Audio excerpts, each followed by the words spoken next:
Quem é o arcanjo Miguel mencionado na Bíblia? Seria ele Jesus Cristo? Seria ele um anjo criado que chefia os anjos de Deus? Seria ele um personagem simbólico descrito nos livros proféticos? Se você deseja entender a verdadeira identidade de Miguel, assista esse vídeo até o final. Fala pessoal, eu sou o Absalom Freitas, bem-vindo ao Bíblia Eficaz, e no vídeo de hoje vamos falar sobre a identidade de Miguel, tema esse que gera bastante polêmica no meio teológico de hoje. Bom, a primeira coisa que precisamos ter em mente é que o nome Miguel do hebraico Micael significa quem é como Deus. E nesse vídeo, como eu disse, nós vamos tentar descobrir qual é a verdadeira identidade desse personagem bíblico. E nós vamos começar estudando o capítulo 10 do livro de Daniel. Então, abra em Daniel, capítulo 10, versículos do 4 ao 9, e vamos entender uma incrível visão que o profeta Daniel teve.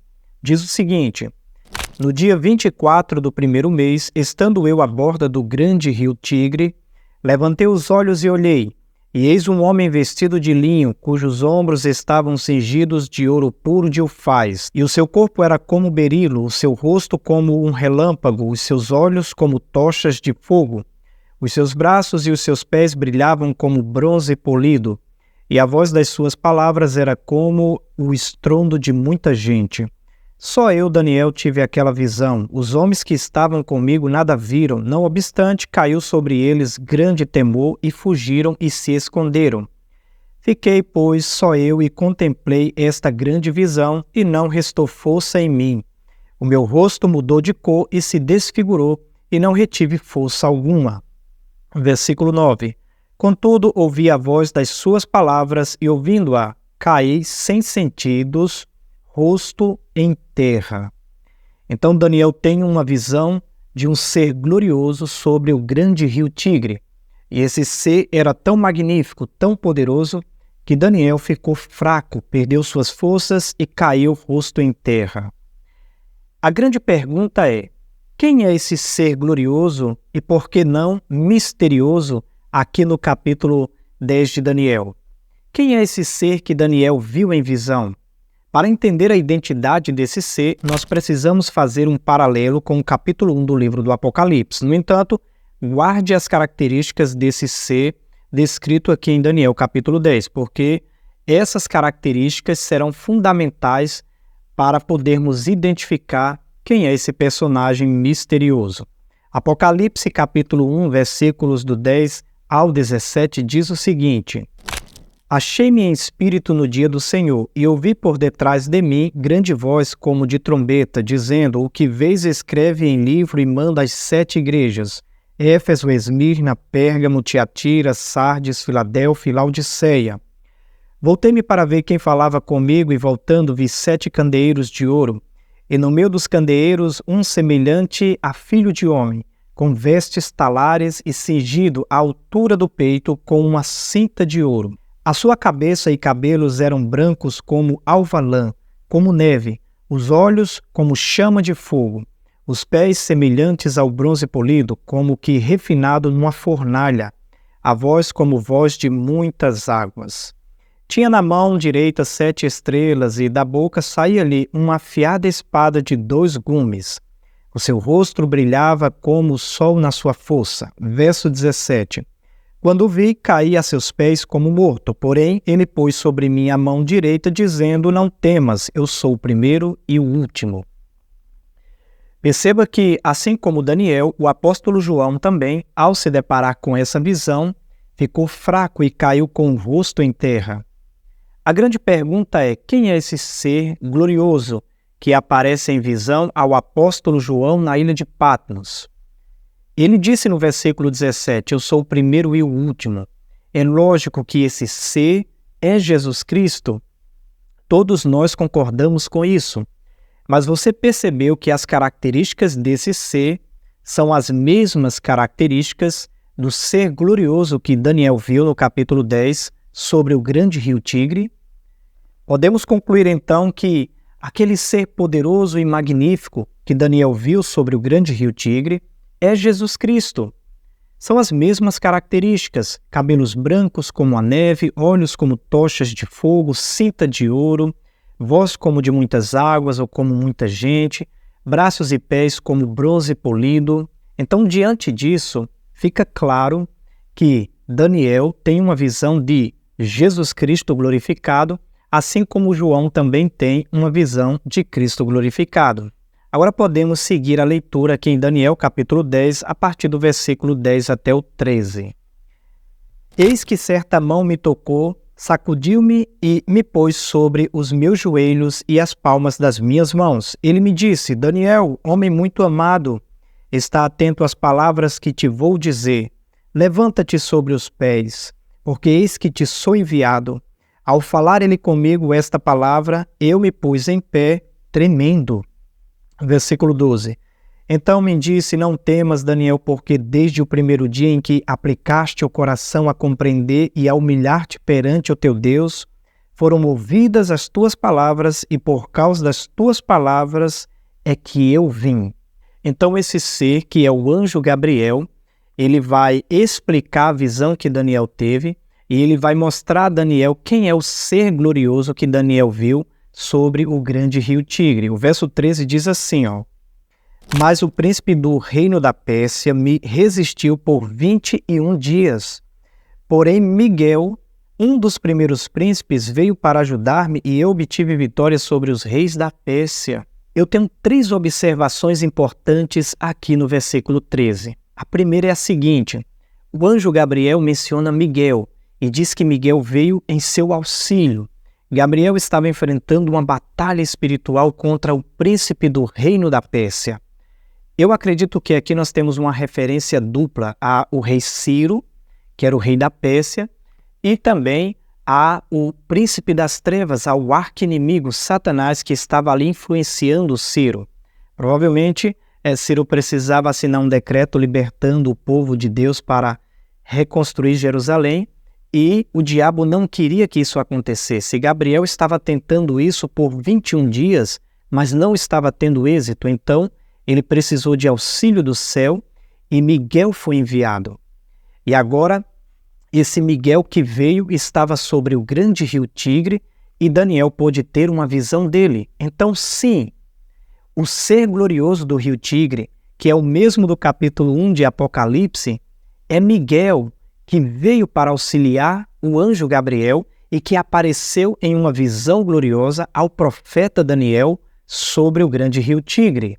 A segunda observação é a seguinte: a frase "um dos primeiros príncipes" não foi uma frase feliz, não traduz exatamente o sentido do texto original. Por quê? Porque ela não confirma a afirmação que é feita sobre Miguel no capítulo 12, versículo 1, que diz: nesse tempo se levantará Miguel, o grande príncipe. Miguel é o grande príncipe, e a frase "um dos primeiros príncipes" iguala ele com outros príncipes, como se ele fosse um príncipe comum. Mas ele é o grande príncipe. Diante disso, a melhor tradução dessa frase é aquela defendida pelo Dr. Rodrigo Silva, que diz "o primeiro dos príncipes". A palavra errad, também significa primeiro, então a frase "o primeiro dos príncipes" é a mais correta, porque ela confirma a afirmação que é feita sobre Miguel no capítulo 12, versículo 1, sobre ele ser o grande príncipe, mostra superioridade. A terceira e última observação sobre esse texto é a seguinte: a frase "o primeiro dos príncipes" não torna esses príncipes necessariamente outros arcanjos, como alguns teólogos defendem.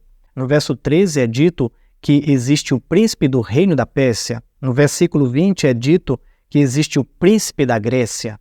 E no versículo 21, Miguel é chamado de príncipe, o príncipe de Israel. Então Miguel, ele é o primeiro dos príncipes, estabelecendo uma comparação com o príncipe do reino da Grécia, com o príncipe do reino da Pérsia e com qualquer outro príncipe de outro povo ou nação. Miguel, ele é o maior dos príncipes, ele tem a primazia. Em outras palavras, o príncipe do povo de Israel é superior a esses príncipes desses demais reinos. É como se ele fosse o rei dos reis, o senhor dos senhores e o príncipe dos príncipes que aparece ali no capítulo 8 de Daniel, versículo 25. E para terminar, quando nós lemos aqui o capítulo 12, versículos 1 e 2, diz o seguinte: Nesse tempo se levantará Miguel, o grande príncipe, o defensor dos filhos do teu povo, e haverá tempo de angústia, qual nunca houve desde que houve nação até aquele tempo. Mas naquele tempo será salvo o teu povo, todo aquele que for achado inscrito no livro. Verso 2. Muitos dos que dormem no pó da terra ressuscitarão, uns para a vida eterna e outros para a vergonha e horror eterno. Note que quando Miguel se levanta, ocorrem duas ressurreições. Dois grupos ressuscitam, de salvos e perdidos. E quando você faz um paralelo com o livro de João, capítulo 5, versículos 28 e 29, você percebe que isso ocorre quando a voz de Cristo é ouvida. Olha o que diz o capítulo 5, versículo 28 e 29.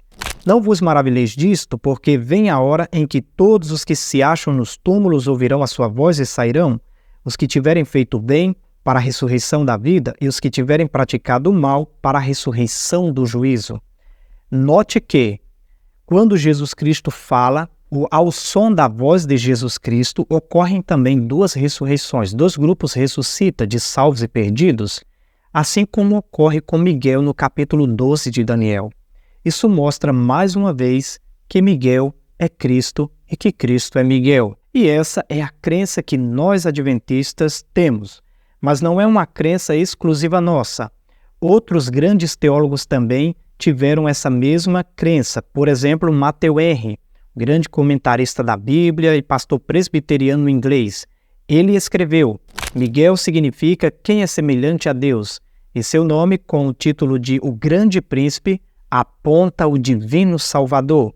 E você sabe que o Divino Salvador é o próprio Jesus Cristo. João Calvino, o grande reformador francês, disse: alguns pensam que a palavra Miguel representa Cristo, e eu não vejo motivo para discordar deste parecer.